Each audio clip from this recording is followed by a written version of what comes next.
Hello, and welcome to the Thinking Elixir podcast, where we cover the news of the community and learn from each other. My name is Mark Erickson. And I'm David Bernheisel. Let's jump into the news. All right, well, let's start with a little bit of hardware. We always, maybe we tend to put that at the end of the sections, right? But let's get it up top here. So the big news is that Beam can now run on a measly 16 megabytes of RAM.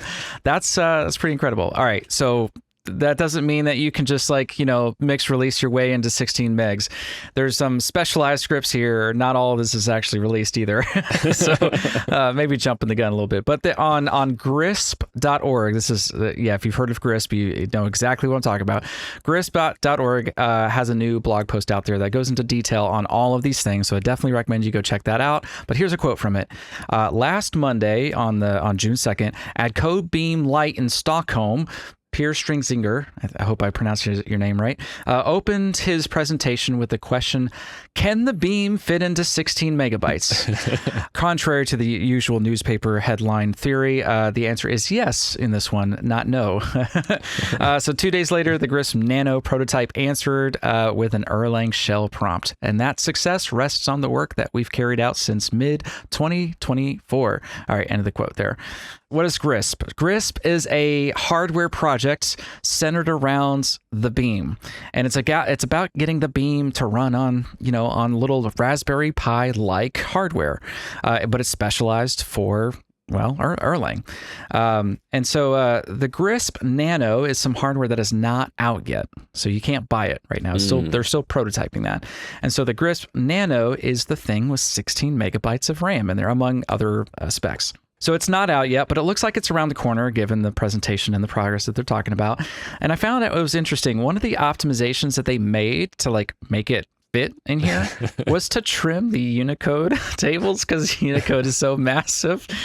It's true. And they have a lot of other tricks too that they talk about in the blog post. Like they while compiling, I think they run garbage collection all the time, like after everything. And then we're used to this when we do mix release. You have an option there to strip the Beam files of other things like documentation chunks, right? So of course they're doing that as well. Yeah, per module garbage collection. They have, let's see. Yeah, allocator surgery and deeper RTEMs and libBSD optimization. Okay, things that I don't understand, right? But all these C flags, I'm sure. But yeah, trimming the Unicode. Yeah, they said, with these 6 steps complete, Unicode remain the sole blocker. Its lookup tables required an additional allocation of roughly 500 kilobytes, which... Okay, to me, I'm like, oh, that's nothing. But yeah, when you're talking about these tiny little machines, 500 kilobytes is a lot for supporting things like Unicode. All those emojis, I guess, right? And all the other language characters that your application probably isn't going to use. Right, yep. Yeah. Getting us back into the old, was it ANSI 1252 or something like that? CP 1252 language characters. All right. Anyway, if you're curious about all this work, you can go check them out at grisp.org. It's a good organization. It seems like they've got several Kickstarters that I think it's Kickstarters or whatever platform like that, where they're helping fund these kinds of efforts. So definitely look into that. The Grisp 2 is another hardware package. It's out now. So if you're interested in that tiny computer revolution and want to try out some of the Erlang things on those small boards, you can buy that now, or you can wait for the Nano when it's released. I have no timetable, have no idea. I don't see where they mention that. But I'm going to guess it's around the corner. I'm pretty excited. I might just add one of those Grisp Nanos to my dust collection of all my other Raspberry Pi hardware. It's not heavy enough to be a doorstop even. Yeah. So. Not that it's not worth it. It's just I have dreams and that never come to fruition of doing hardware things. All right, so that's Grisp and Grisp 2, 16 megabytes now. That's pretty incredible. Very excited about that. Yeah, so I just looked up the Grisp 2 and it has 128 megabytes of RAM. So yep. So you got to think, if you're trying to fit an application into 16 megabytes of RAM, where that includes the whole Beam as well, which is like an OS, then you really have a very focused, small, single-purpose idea in mind, because you're not going to do much with that much RAM. Like, I don't know how much overhead you have left after you put the beam on. Like, how much room do I have to actually run some processes in here? Yeah, but it's really cool. Today's episode is sponsored by Paraxial.io. Every day, hackers search the internet for vulnerable applications, aiming to steal sensitive data, commit fraud, and spitefully ruin the weekend of a hardworking developer. Paraxial.io is the first and only security platform with full Elixir support that stops these attacks. Developers love the Elixir native protection, and management loves the Paraxial.io metrics that detail the security accomplishments of engineering, which are required for SOC 2, ISO, and HIPAA compliance.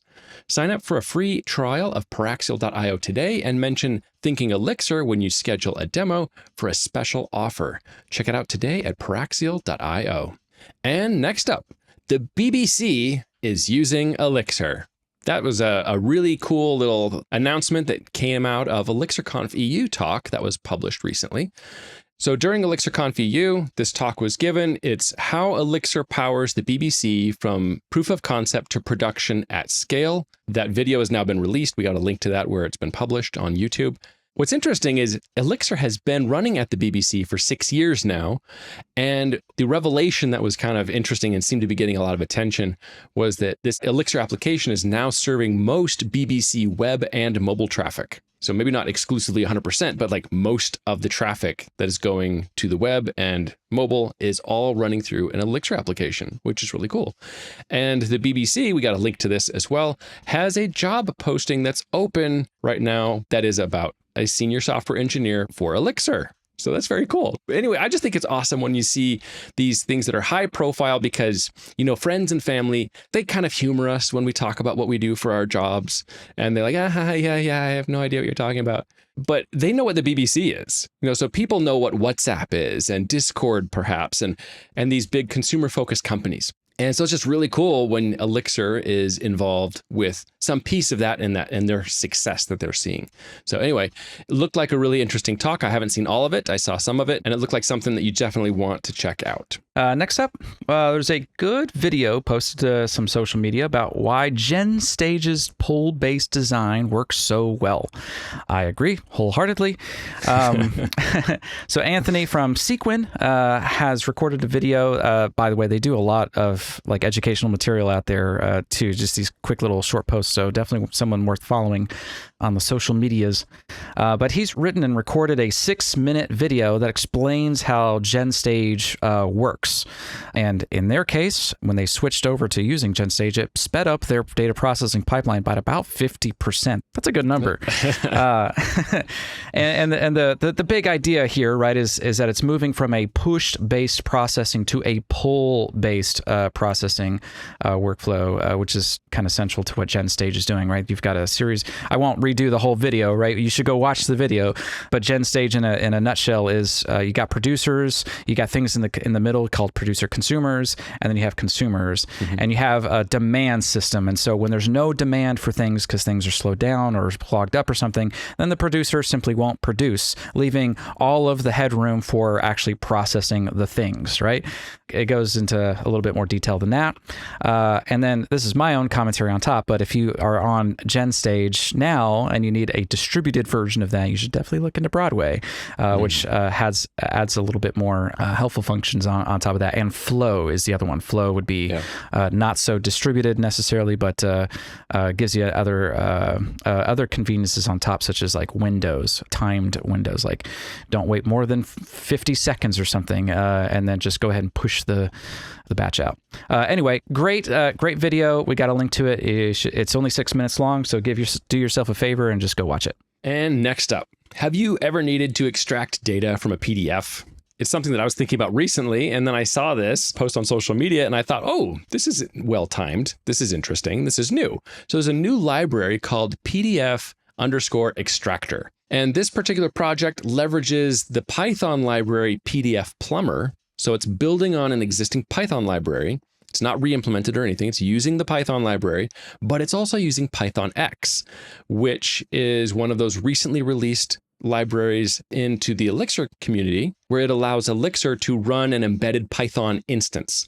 And we went quite a bit more in depth on this previously. So I thought this was a very interesting application of this because it feels like a good example of how Python X can be used to leverage an existing Python library into an Elixir application. And, maybe it's like, we don't want to try and re-implement all this. We have something we need to deliver very quickly. This fits the bill. Let's see if we can make sure we leverage that in Elixir rather than standing up a separate Python application and hosting that separately, right? So it seemed like an interesting idea. It had some cool features, things like where you could give it a bounding box, like maybe you allow the user interface to select some area and then have it focus on extracting text or images from that area, things like that. But yeah, I was thinking about leveraging some tool like this to extract data from a PDF for AI consumption, rather than maybe uploading the PDF directly to OpenAI or Claude or something like that. Just being able to do it myself locally, do the data extraction, and then operate on it how I want to. Mainly, it's because it's cheaper rather than having those uploads be processed, which they might be doing the same thing underneath, for all I know. One thought I had about this was if I were to go to production with something like this, I'd consider making it a separate service, the Elixir application, a separate service that could be scaled independently from the rest of my Elixir application. And the reason is because Python X is embedding Python into it.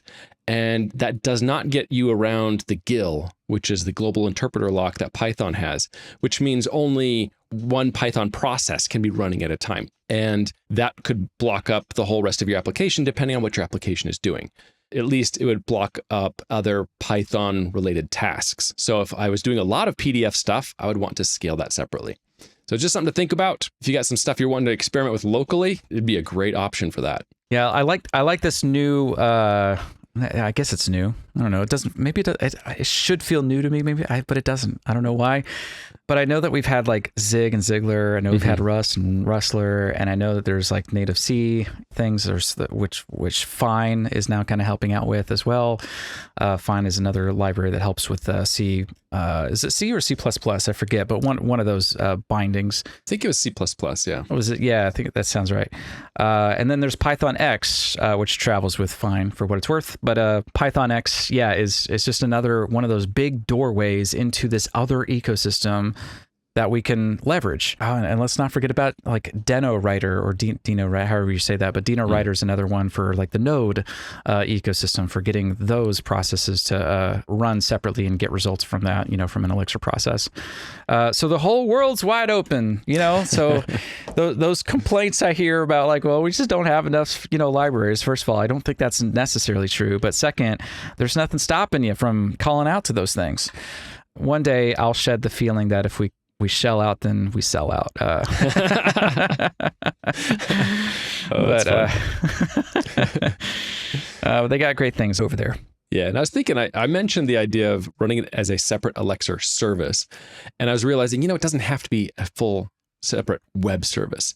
One of the cool things about the Beam is it could be a separate Elixir node that is clustered. So I could have multiple instances of those nodes and still cluster it, so I could still do process messaging directly. So I could scale it that way, which I would much prefer over having another Phoenix instance and JSON API or something like that. Yeah. You got options when you're dealing with the Beam, even when you're going out to Python or something like that. Yeah, and David, you found the link to our interview with Jonathan Kosko about Fine and Python X. It was episode 244. We've got a link in the show notes if you want to get a deeper understanding of that. Yep. All right, moving on. Speaking of options, there's lots of options on how to deploy your stuff out into the world, right? And so AppSignal has published an article about deploying Phoenix with Kamal. I got a link to both of these things. That's kamal-deploy.org. What is Kamal? All right. Kamal is basically Capistrano for containers without the need to carefully prepare servers in advance. All right, so just like a definition with another word that you need to go look up the meaning of, let's define what Capistrano is. What is Capistrano? So here's a quote from their project. It says, there are many ways to automate deployments, from simple rsync bash scripts to complex containerized toolchains. Capistrano sits somewhere in the middle. It automates what you already know how to do manually with SSH, but in a repeatable, scalable fashion. I know that's not a complete definition, but Capistrano is a a Ruby project that gives you a convention for interacting with remote servers, as it said, through SSH. And so it's just a way of packaging up common tasks that you need to do, such as in the Ruby world, it's all interpreted, right? So as long as Ruby exists on those servers, it's really just kind of packaging up an rsync process. Or something similar. I'm not sure how it actually does it, but it just packages it up into nice, basically rake tasks. Rake would be like Ruby's mix task runner. Rake tasks to push up your new code up there, typically done from a lot of CI systems. All right, enough about Capistrano. So what about Kamal? Kamal is kind of the same thing. It's Capistrano reinvented, but with containers in mind, because that's the new world of software, right? Everything runs in nice isolated containers. Kamal is a little bit of a blend, I feel, between Bash scripting, Docker Compose style like YAML, some Kubernetes utilities, such as like a proxy, a web proxy like HTTP proxy, and that's helpful because Kamal will help you deploy and roll your instances over to new versions, right? And so as it's rolling, there needs to be something on top that routes those requests. And so Kubernetes has this, traffic or Trafic, however you say that, is typically the solution over there. I'm not sure what Kamal uses. Maybe it's the same thing, but Kamal has something there to help roll deployments. And all of that consolidated in a nice, one CLI to manage all those commands, kind of like what Capistrano does.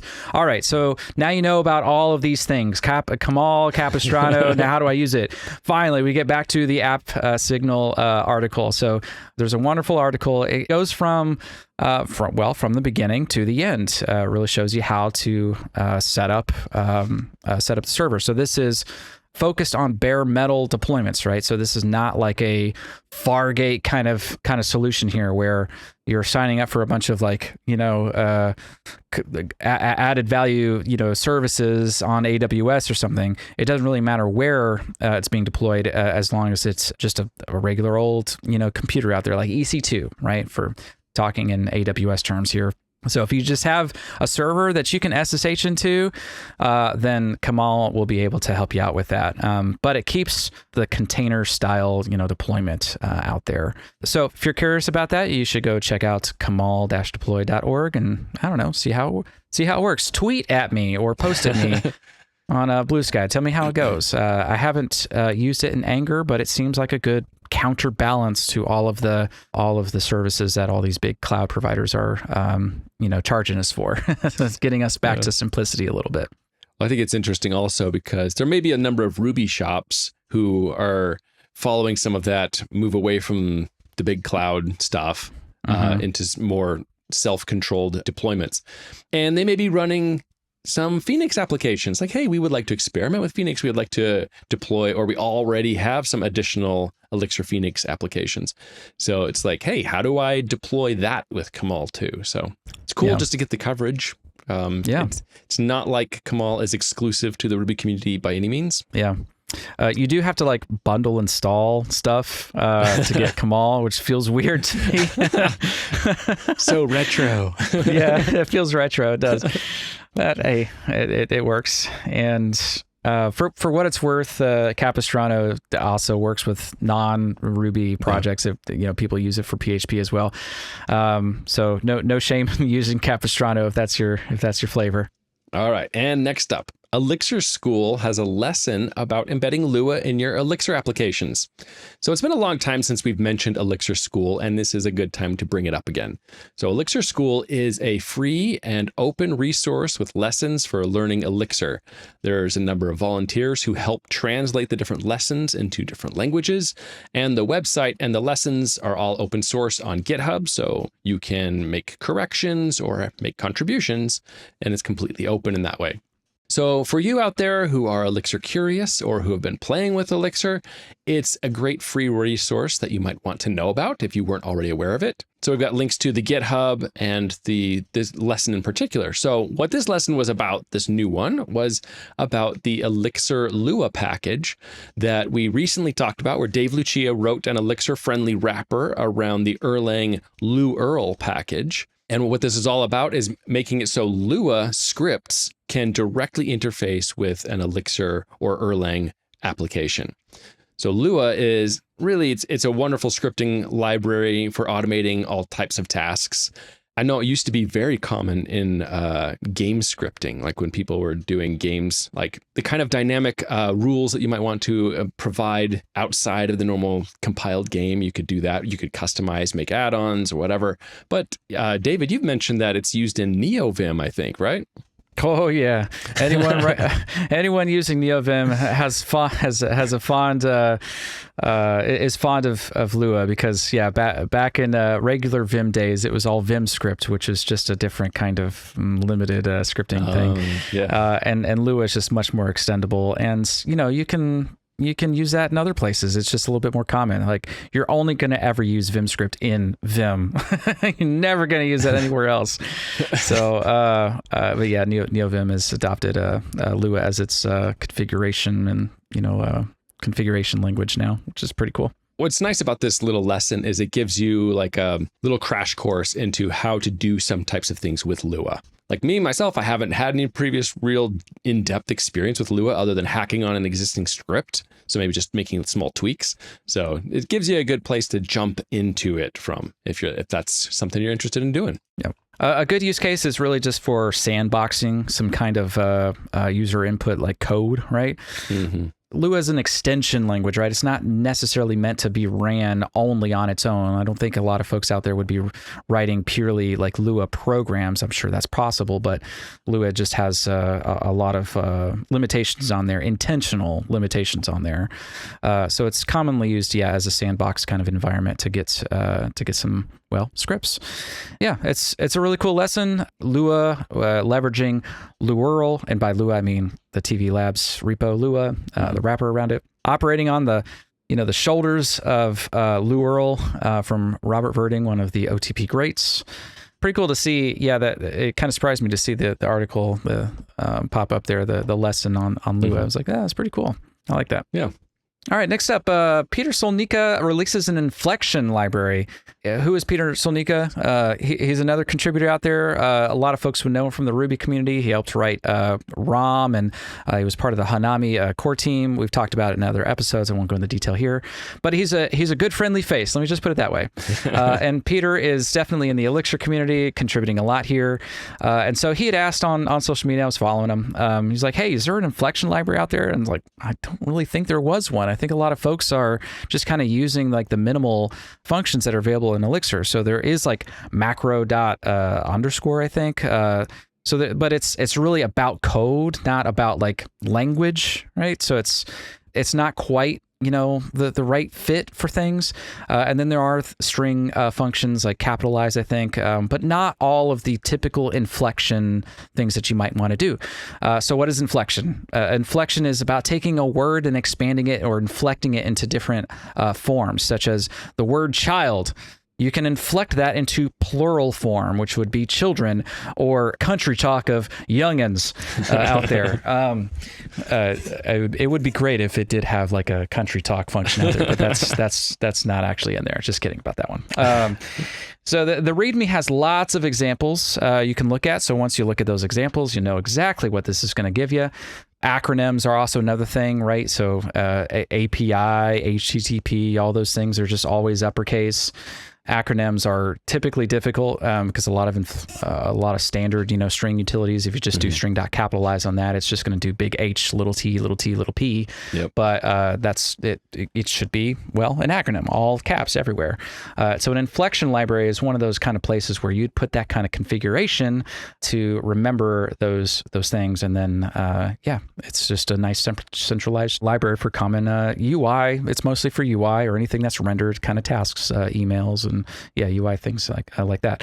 It's a port of one of Peter's Ruby libraries. So like I said, Peter has a good Ruby legacy, and he does a lot of Dry. Dry is like the Ruby community of like Ruby gems out there. There's a lot of Dry things out there. I wish I could tell you right off the top of my head what dry stands for in Ruby, but it's just a collection of Ruby libraries, right? Of a bunch of like really cool things. Dry in general has meant don't repeat yourself. Right. Yeah, I get that. And maybe that's all. Yeah, that's probably all it means now I'm looking at it. So dry-RB has a lot of this.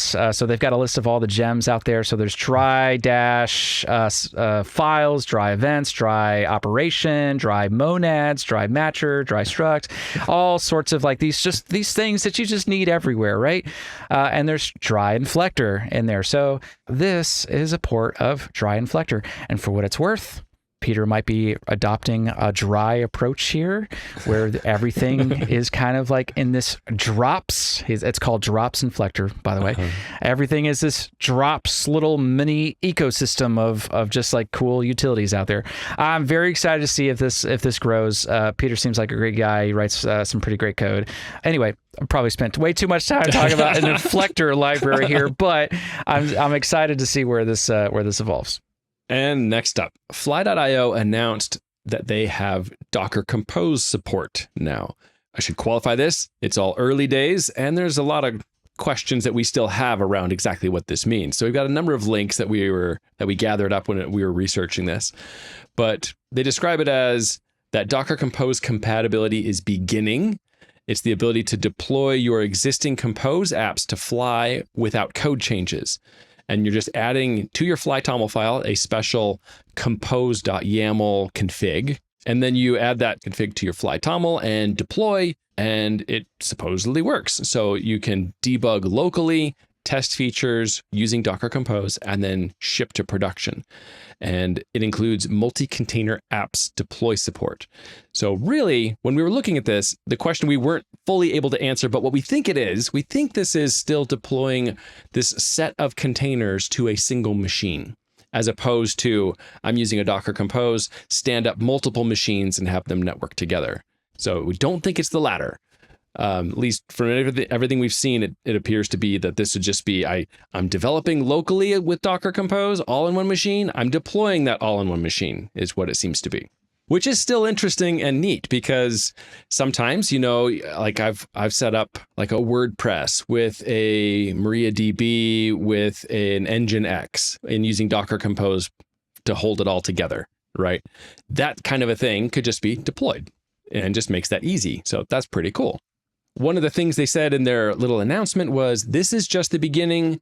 There is much more work to be done. And they want that work to be based on real world use cases. So they're asking for people to request what they want to see supported. I'm definitely interested in this. So I have ElixirStream.dev, and ElixirStream.dev is just a collection of utilities. You know what? I should probably talk to Peter. Anyway, it's got regex tester, HTTP sync. It houses some, so it's dead, but it's tips, just some Elixir tips. But the big thing was generator diffs, right? So if you want to see the differences between like Phoenix New from a couple versions ago with certain flags, you can see the differences to another version with different flags.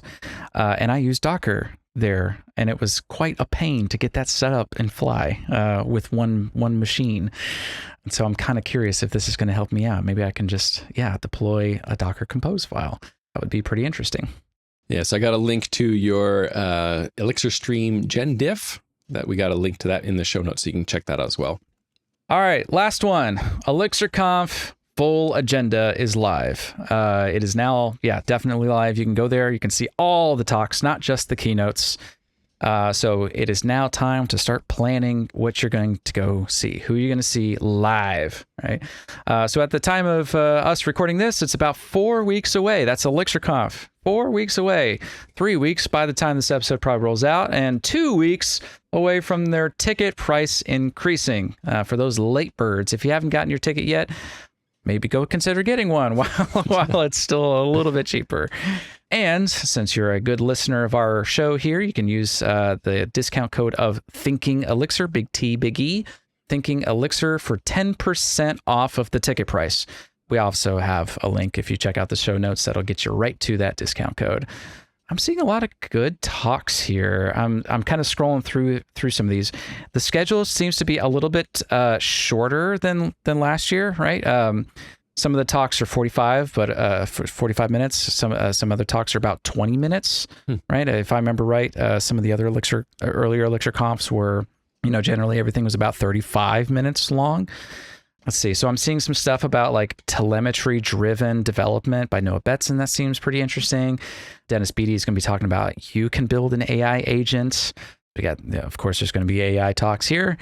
Aaron is going to be talking about starting a business on Phoenix Live View and event sourcing in 2025. So that looks pretty interesting. Lots of other good talks. You should go check out the schedule. And just a reminder, the keynotes are going to be by Allison Randall, Chris McCord, Josie Valim, Josh Price, and Bruce Tate. If any of those don't seem familiar to you, well, then we welcome you to the Elixir community because you must be new if you don't know them. And so, anyway, they'll have introductions on the website too, ElixirConf.com. You can go find more details there. Well, that's all the time we have for today. Thank you for listening. We hope you'll join us next time on Thinking Elixir.